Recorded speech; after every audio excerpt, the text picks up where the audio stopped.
This tutorial shows you how to restrict who can see your posts and photos on Facebook. First, open the Facebook app on your Android device. After that, tap on your profile picture in the top right corner to go directly to your profile. From there, tap on the three dots icon in the top right corner of your profile.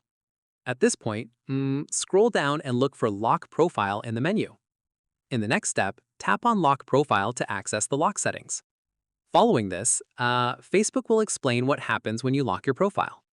Once done, when locked, only your friends can see your posts, photos, and stories on your timeline. From here, people who aren't your friends will only see your profile picture and cover photo. At this stage, tap Lock Your Profile to confirm and enable this privacy feature. After this, your profile is now locked and protected from non-friends.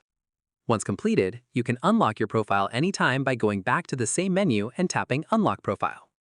Important note, professional accounts and business pages cannot be locked. This feature is only available for personal Facebook profiles.